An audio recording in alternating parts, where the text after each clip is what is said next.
వాళ్ళు గొడవ పడుతున్నారు. అరే మామిడి పండు వేడి చేస్తుందిరా అన్నాడు. కాదురా చలవ చేస్తుంది అన్నాడు. సరే గురుగారిని అడుగుదాం పద అని చెప్పి ఆ బుట్ట తీసుకొచ్చి ఆయన దగ్గర పెట్టారు. ఆయన దగ్గరికి వచ్చి గురుగారు మామిడి పండు వేడి చేస్తుందా చలవ చేస్తుంది అన్నాడు.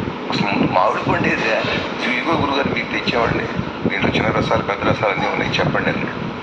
చూస్తే బాగా నవనవలాడుతున్నాయి, చెట్టుకు పండిన కాయలు, ఈ కార్బైడ్ వేసి పండించినవి కాదు.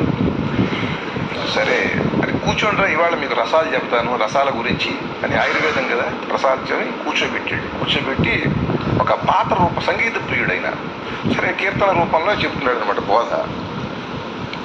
పిబరే చిన్న రసం ఆపై పిబరే పెద్ద రసం, పిబరే చిన్న రసం చల్లదనానికి చెరుకు రసం, నిస్సత్తువకి నిమ్మరసం, పిబరే చిన్న రసం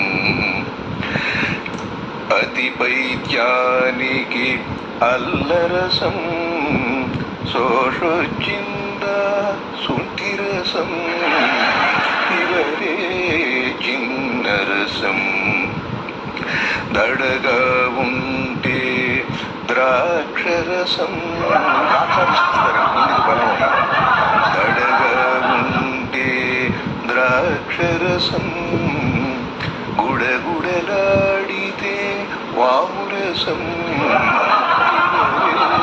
చిన్నరసం కళ్ళు తేలేస్తే తులసి రసం, హరి